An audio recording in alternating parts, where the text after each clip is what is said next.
will go to Pakistan with Naeem. Yes, of course. Could you please introduce yourself and your country as well?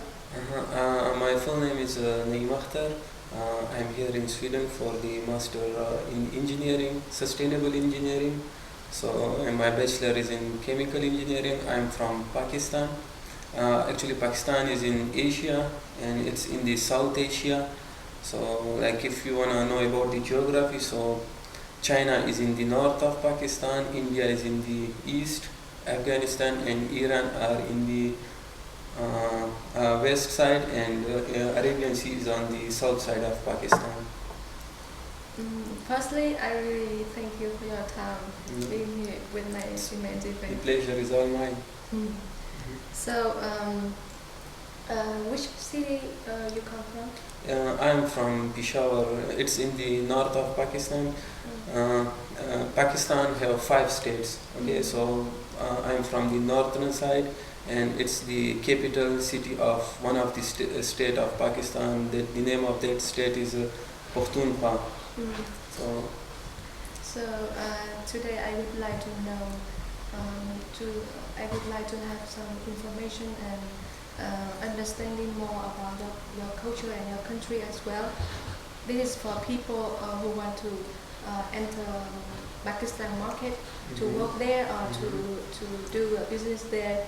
So firstly, let's take it step by step, but help people to understand more about your country. So how many languages you have there? Actually, we have a lot of languages, regional languages. So I will explain it whole, I think. We have official language, we call it Urdu, and somewhat English. But then in our country, every state have their own languages. Like the state in which I am living, we speak Pashto. And the others, like if you go to the other state, Punjab, they speak Punjabi. And if you go to Balochistan, they speak Balochi. If you go to Sindhi, they speak Sindhi.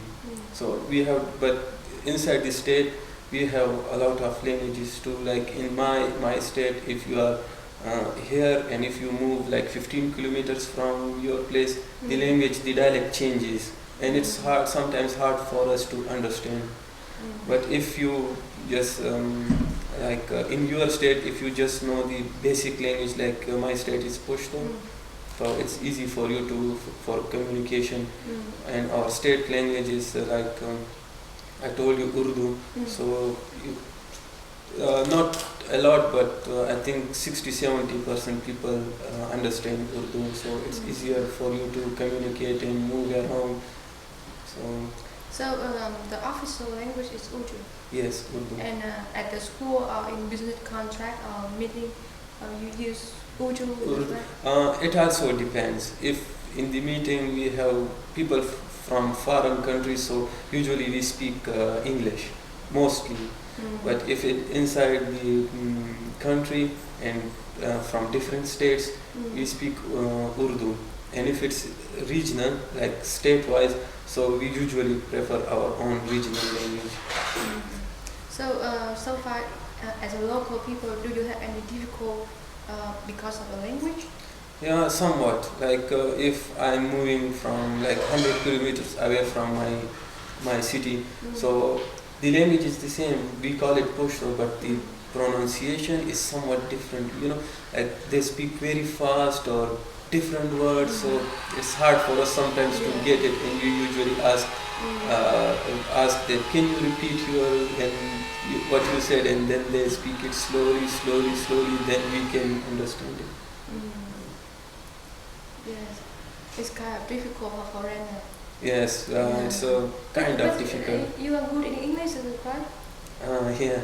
So it's not so. Actually, in the school, the primary school and the high school where I was, so they usually teach English more than our language.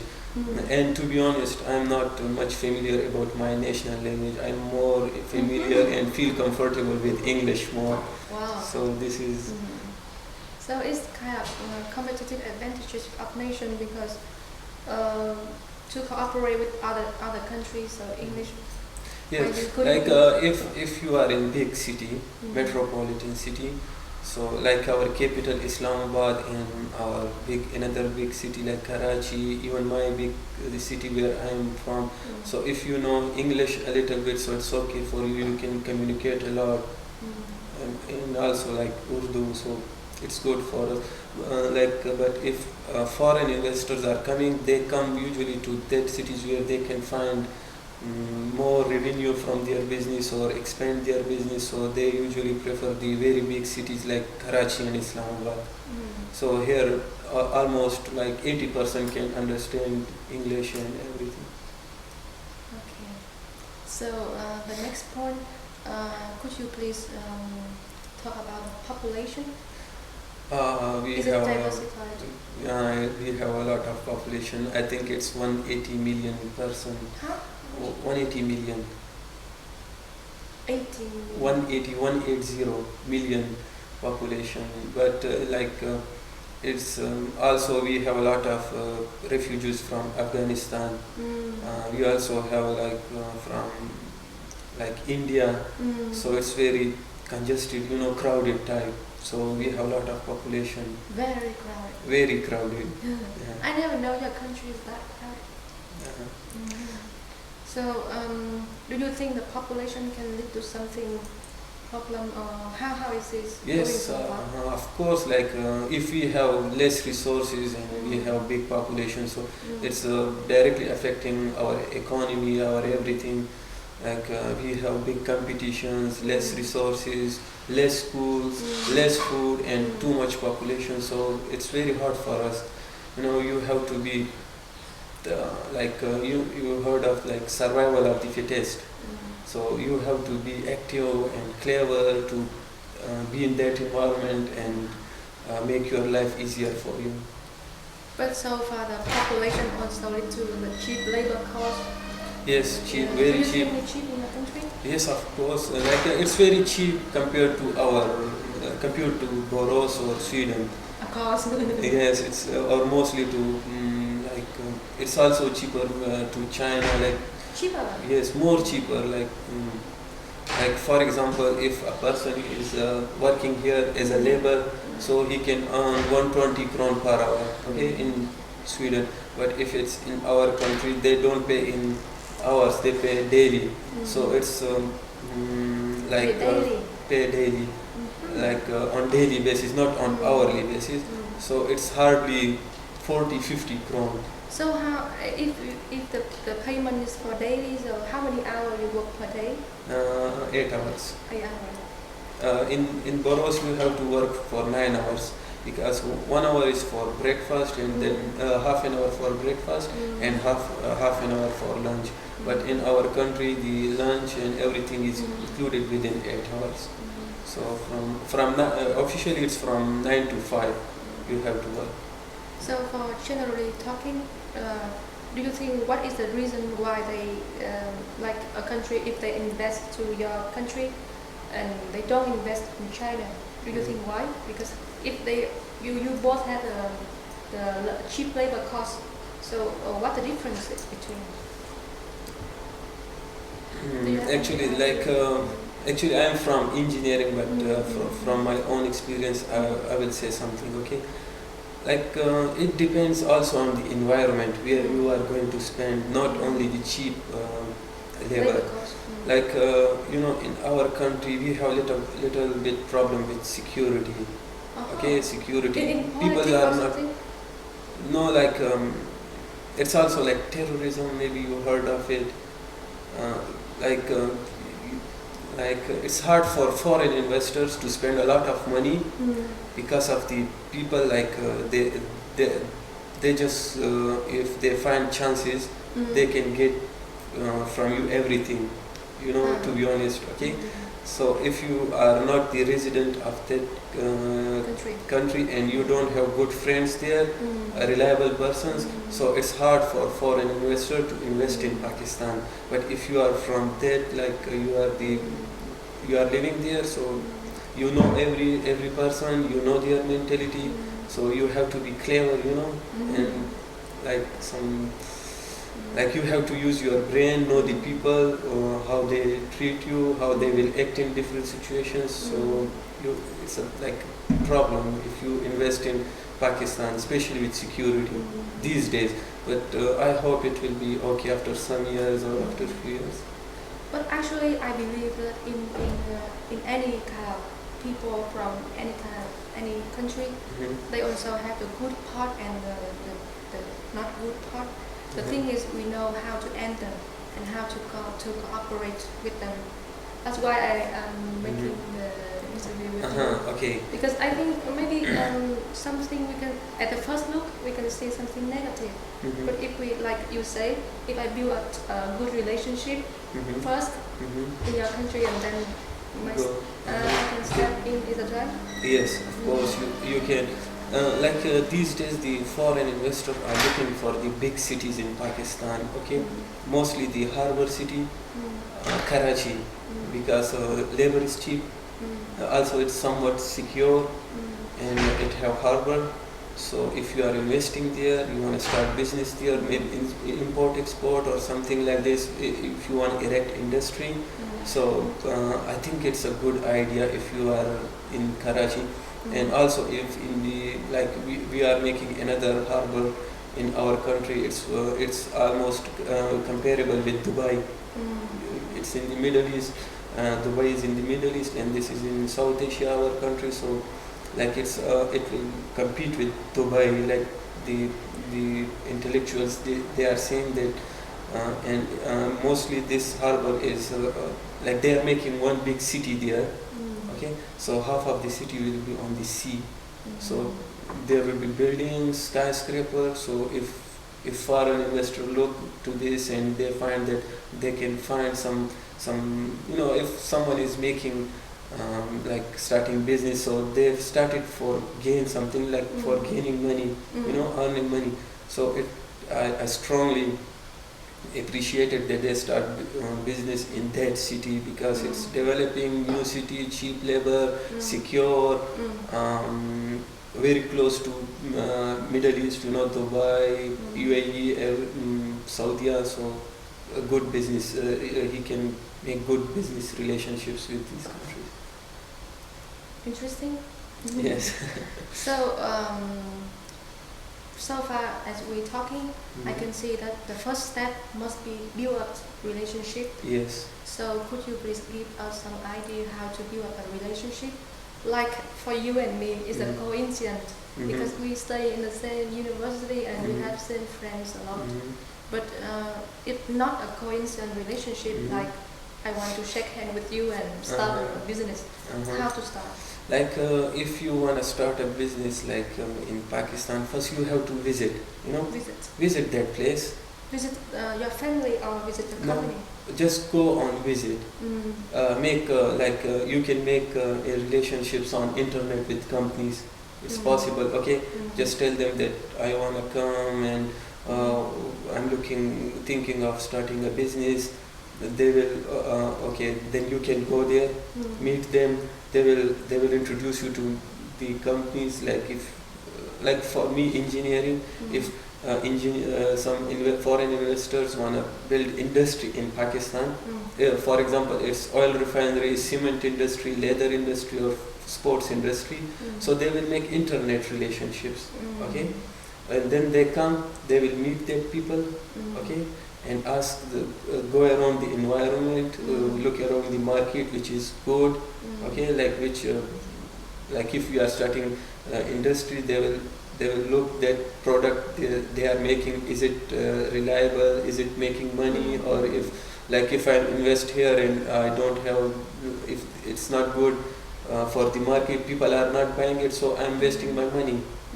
Okay, so if you are foreign investor, go visit that place, marketing, people, cheap labor, talk to them, make relations with them, gain their confidence, gain their friendship, and from the part from the city from which I am, we are famous for hospitality.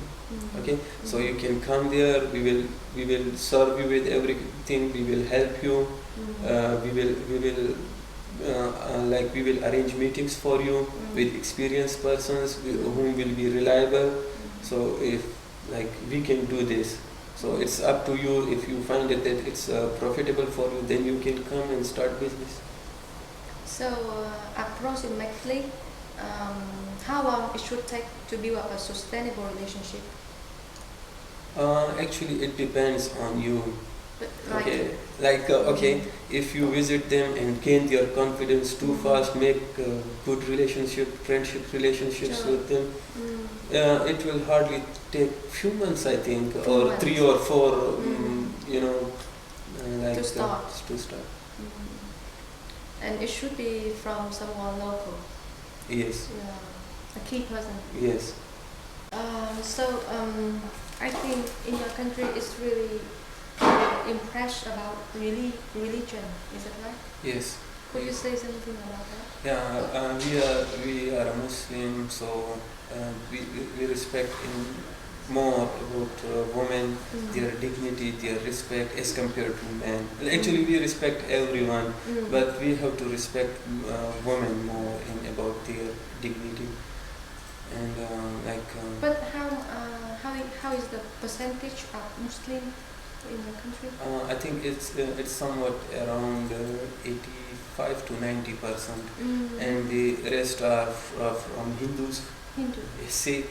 Even we have a lot of Christians. They have their own ministers in the assembly, okay? And also in the northern part, it's another religion, we call it Ismaili. They are not Muslims. So almost around 15 to 10% they are not non-Muslims, and the rest are Muslims. So do you think that religion factors can influence on working environment? Actually, not so much. In our country, really, like religion is on the other side, but regional, in the states, if you are working in one state, in your own state, and if someone is coming from the another state, but they will not give you preference, the person from the other state, they give preference to their own states. So like they don't care about religion or any other thing, just some area. So this is I think this is a little bit problem even from our other states to come here. It's like even for the foreign investors to come, but this is like on the villages level mostly, okay, but in big cities we have every kind of person from every state, okay, from every religion, or even from different countries like India mostly, and Christians mostly are working with Muslims together, and we like it because we know about their religion, how they feel, what they say and what they think, so it's better, like they are enjoying good environment there. So for the country like India or the country that you have just told me, but for us like Vietnamese or Chinese, actually we respect the different in religion, but as like me, I am Buddhism, and my knowledge about Muslim is not much. Sorry about that, but No, it's okay. could you introduce like briefly, because at work we can meet the Muslim everywhere. So briefly, could you help me to like how to what is a must know point when we working and interact with the Muslim? Like for example, we have many Muslim friends. I can say that some point, the basic points I know so far, like you don't eat pork, so Yes. I shouldn't invite you to a party that we have pork. Yeah, this is like if in a party you have pork or you have wine. So Muslims are prohibited to drink wine. Any kind of alcohol? Yes, any kind of alcohol, and also So you eat never pork. take alcohol? No. Wow. Just give them juices to drink, cola, Pepsi or something, not pork or alcohol. So in your country there is no kind of alcohol company? No. No? And if like and it's they really like it if you invite them for a party. Okay, they are Muslim, but you don't drink alcohol or eat pork. Okay, so they like it that he's respecting our religion, so he will be more closer and friendly to you. Yeah, that is a must learn point. Yes. Because sometimes we don't know, and then it can make you uncomfortable. Yeah. Like, but we don't have any purpose for that. Yes. So, any other point? Any other point like we are not so much punctual, you know. It's a fact. Okay, like German people, maybe they are too much punctual. Swedish people, but we are not that much punctual. Okay, and you don't have to, but you should respect their religion. Okay, respect their dignity. Show friendly behavior. Don't like ignore them. They don't like it. No, like, ignorant. I don't like it. Everybody. Yeah, everybody. But like, if you are coming to our country to specially do it, because if you ignore them 1 or 2 times, they will never talk to you. They will say he's not a good guy. I don't even say bye bye or shake hand with you, because they are somewhat a little bit arrogant, you know. Yeah. And how about if a woman is a Muslim?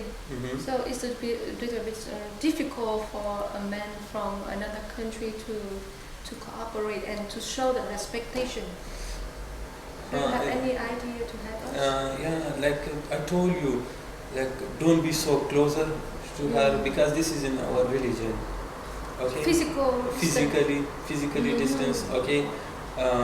Don't act like in Western you can even touch a woman like somewhat hug. Yes, this is not this is never do it. Okay? Yeah. So if you do it, you will be beaten a lot by okay. Yeah. So and respect her, be a gentleman. But how to show it? Like give her a gift or give her food or something? How to show? No, just be as a friend. You know, like if she asks you for help, then you can help. Like if she is feeling difficulty in something, just help her. Don't be so close or like from your own side. Oh, okay, let's go for a drink or this or this. Don't do it often. Or if she's your colleague and you spend some time with her, then you will know her mentality and about her religion. So the only way to interact is talk. Yes, talk. So I understand. Talk to her, know her well, and then ask for others. Okay, like maybe tea or let's go for a walk or dinner. Invite her for dinner. So because it's kind of difficult. Yes, this is difficult. Even when I came to Sweden, okay, I'm a Muslim, so it was hard for me how to communicate with even guys from other countries, other religion. But when I spent time with them, like 4 or 5 months, so I came to know how they think, what they feel, how should I behave with them. So it gets easier and easier for me. So if someone is coming to there, okay, to our country, spend some time with them and get to know them about their religion, what they think, how they feel. If they feel comfortable with you, it's okay. If they don't feel comfortable, change your behavior with them. Yes. So it's good. So come back to the business stuff. So how to motivate people in your country? You mean foreign investors to come to our country? Yes, but like if I am a manager and I have to, like from the headquarters, and I need to like visit a trip to your country, and sometimes we have to motivate people to work or try to cooperate with them. And you know, at work, if we feel interesting and we feel pleasure, feel free to work, the result can be better. So. Like as a manager, you should know your colleagues, your dependents, your upper management. Okay, know them what they want from you. Okay, and what they want from you. What they want from you, the upper management. Okay, and the other thing is like this: know your subordinates, ordinates, okay? Your workers, know them, how they work, okay? And also like more like in our country, like Muslim country, you should respect their religion. Like for example, in the working hours, they want to go for like Muslims say their prayers. They pray sometime. How many time per day? It's 5 times. 5 Okay, times. but How long each time? It's 20-25 minutes. Well, like in the working, for example, the official time is from 9 to 5. So maybe 2 times they have to go for pray. Give them. Don't say like no, don't go. They will not work good for you. They will make difficulty for you because they think above all they respect like God. Okay, so they will not care about you, and they will just go and like make difficulties for you. Okay. And if I see you are praying, what should I do? Just be quiet. And Okay? should I Don't make noise. go away or look at you, or what should I do? It's up to you. Stay and be calm, but don't make noise because just 20-25 minutes. So be calm and don't go in front of him because we think that at that time, in front of them, because we think at that time we are in conversation with our God. So don't go in front of him and just be quiet. This is enough. Be quiet. Yeah. So to motivate people, aside from leave them alone in the important time, is there anything else we can do? Give them friendly environment. Don't make them tense. Okay, like you have to do this. Not like a cruel man. Okay, be frank with them with smiley face. Smiley face. Smiley face. Like I like Cheese. you. Yeah, like you are doing good, but do a little more good, so they will accept it. Okay, but if you talk to them like in a rude way, I don't like it, do it like this, so they feel uncomfortable. Okay, so please, if you avoid this, be friendly with them. So in order to make it easier to understand, I will apply the theory to identify your country. So based on Hofstede theory, it distinguishes between individual and collectivism. Do you have any idea about that? No, actually no. Like individualism, like people want to prefer to be independent. And collectivism, like in Chinese culture, they prefer to be in group and help each other a lot. So what do you think? So I think in our country it's collective. Collectivism. Collectivism. They help each other. Like if someone is not getting something or they don't understand, they ask others. Okay, and if there are two persons, one is doing one work and the other is doing other work, but they understand each other, the other's work, so maybe they can switch, they can swap, and do like, okay, I'm best in this one and you are best in this one, so you do this work and I will do this work. So yes, but the thing is, when you share the responsibility, you need to also share the benefit. So the thing is, if you work at the group work, so it's something like I have a bonus, and you are the key person who make the job done. And in collectivism, do you comfortable if I give a bonus for group, not only you? Do you actually, like if they are working in a group, some people, so usually they have one head, head. A leader. Yes, a leader. So he looks everything, he controls everything, and if someone is not working, ask him, you have to do this. Okay, you should do this. Because if you are not doing this, so the others will feel pressure. They will work hard, and if it continues still you are not doing so, so it's possible that the leader asks the upper management or like maybe president or someone to, okay, this person is not working.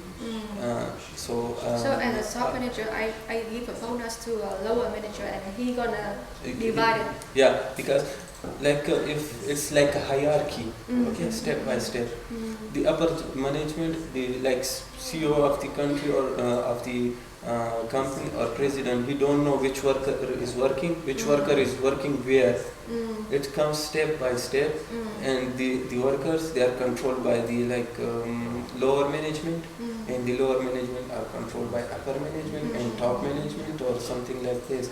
Okay, but only the lower management knows the workers well, which worker is working in which area, how is he working, is he is working good or something like this. So it's hard for the top management to know everything about the workers. So they will ask the middle management, and then the middle management will ask lower management. But the thing is, you prefer to give the bonus for the key person or the group? I told you like this person can't give bonus direct to workers. It will come step by step, like hierarchy, okay, step by step. So then he will say, okay, this area is working well. So the responsible person, like manager, head manager, he will give bonus to him. Okay, now you have to look who is good, who is not good, change your people. If someone is not working, say goodbye to him. Yeah, this is possible. So he is responsible for everything, and he is responsible for all the answers that the top management will ask him. Like if one or two persons are not working, so definitely he will feel pressure.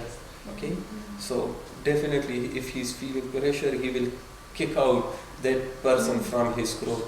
Okay, got it. So the next point is about power distance. It means the power between the upper manager and the lower manager or the staff.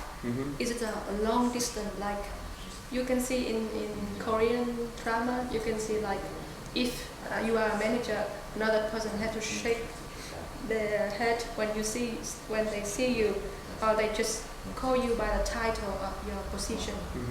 I mean, the power, if you are a manager, it should be like long distance. I am manager, you are manager, or it's just friendly. Like in Sweden, it's very fairly and friendly. So, yeah, the same in our country. Yeah, it's the same almost. Like if the top management, okay, they are not like this. Okay, this is lower management, I shouldn't talk to him too much, or don't be so close and frank to him. It is not like this. Okay, they are very close to each other. They you know, in I will tell you about my experience. I was doing internship in industry, cement industry. So all workers, managers, they were eating in one place. Not like top management is eating in the good place, okay, and the worker are separate. They all used to eat together. It's interesting. Yes, and at that time, okay, if worker is sitting, if top manager is sitting, so the worker can come and sit with him, talk a little bit with him, hey, like this. So it's possible. I experienced it in my own practical life. Thank you, it's interesting. So, do you think as a foreigner and as a partner outside of the organization, is it easy for me to just like step in and meet the top manager, or I need to meet the lower? Actually, it depends. If you are lower, then it's not possible for you to direct go the top management and meet him. Okay, you will meet the lower management and not ask him, and if he don't satisfy you, okay, go to the middle management. Still you have some objections or grievances or something to ask, and you are not feeling satisfactory, go to the top management. Well, it's you come to the industry or county and call them, okay, I want to meet your top management. So they will ask you why and something like this. Maybe they will refer you to first to the lower management and then step by step. Thank you.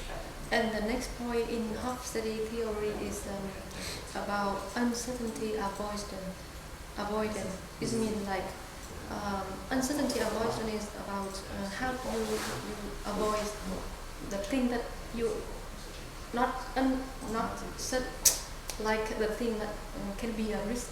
Yeah. Like in Sweden, people usually reduce the risk by the policy and the rule, and they care about how to reduce the risk by policy. But in your country, like something happened, and how you solve it? People comfortable to follow the rule, or they based on the context? Actually, if we have in our country something like there's some disturbances, difficulties, risk, okay, and in that area, so they ask their area head, okay, we have this risk, we have this difficulty, we have this thing, please solve it, and he's responsible for everything. If he can't do it alone, okay, then he will ask upper management, okay, my worker have this difficulty and I want this to be done like this. So it's about communication. Yes, actually, like communication is very best for within a company or with other companies. It solves a lot and removes a misunderstanding. You know, if you don't communicate with your workers or something, so it's hard to know what they are feeling, what is the difficulty, what is the risk. But if you are in a good if you are in your company, you have a good communication services, so it's very easy to avoid risk, to minimize risk, or mostly to diminish it. But so it is low authentic Boston. Yes. Because you just talking and communication, yes. and depend on each contact you have a different solution. Yes. So the last point is about masculinity or femininity. Like in Sweden, because we are in Sweden, that's why I usually take Sweden as an example. Like in here, it's a femininity, because people care about fairly working environment. In masculinity, they care more about like benefit and money or something like that. Do you think in your country is it femininity or actually somewhat both? Okay. If you provide good environment, to them, and they work good, then with their work you can earn money. If you are not providing them good environment, tense environment, okay, so it's don't give them bonuses. You know, if they are doing well, give them bonus. They will work hard. You know, and in return, you will get benefit. Okay, but if you are just thinking about your benefit, make them tense. So maybe they will leave you. They will leave your industry. And they will also, tell everyone that, oh, don't go to this one. The boss is not good. He's doing like this, like this, like this. But if you provide them good environment, so they are like, advertisement for you. They will tell everyone, oh, my boss is good and he's providing us good environment, good benefit, good bonuses. So we are very happy. So it will attract more persons to your company. Thank you. So, finish with the half-state theory. And now, as a general, could you introduce to us that what is the strength of your company and the natural resources? Or if we're talking about Pakistan, what is the most impressive part? Actually, in our country, it's like all-rounder tribe. We have everything. Every kind of resources. First, like we have a lot of forests, snow, water, good canal system, good irrigation. Even we have deserts, we have harbors, we have everything. Okay, we have natural resources like coal, oil. Even we have industries a lot, oil refineries, cement industries, port industry. We export a lot of stuff. So almost like our country have everything. We have every kind of like 4 seasons: winter, summer, autumn, and spring. We have everything. We have almost every kind of crop, that we can in our field that we can raise.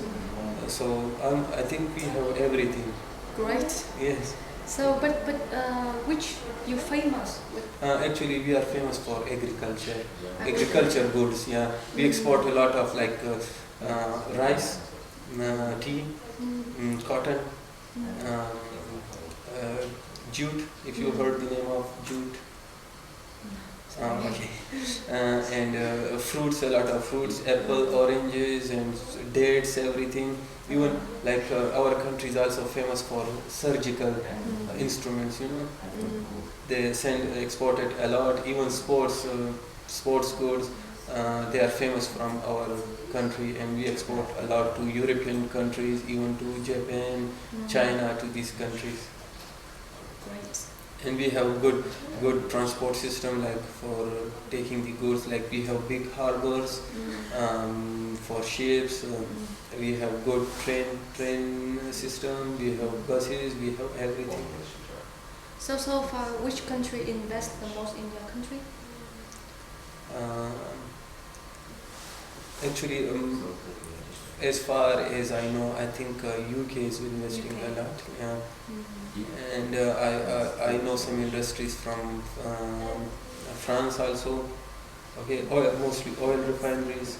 Even from Hungary, MOL, like it's in oil industry. They are investing a lot in our country.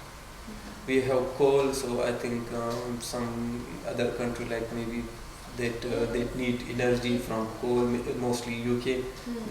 Almost 65% of UK's energy is from coal, so maybe they will invest in our country, and they are investing.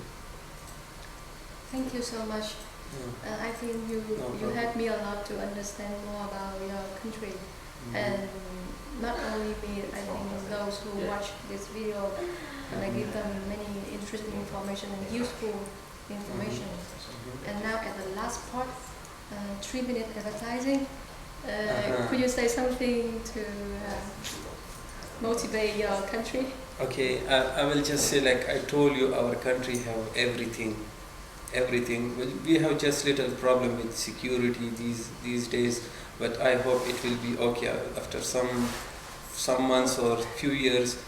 Like we have everything. We have harbors. We have natural resources, so you can come to in our country to invest a lot, like every kind of investment, industries, import, export, like it's up to you. But I really recommend our country for you to invest in it and to cooperate in it, and we will also invest in your country if you are coming to our country. Okay, it's like do it and we will also do it. So I really hope that by watching this video someone will think that okay, let's invest in Pakistan, and or maybe they will just visit us and come to know about our country, environment and businesses a lot. Thank you.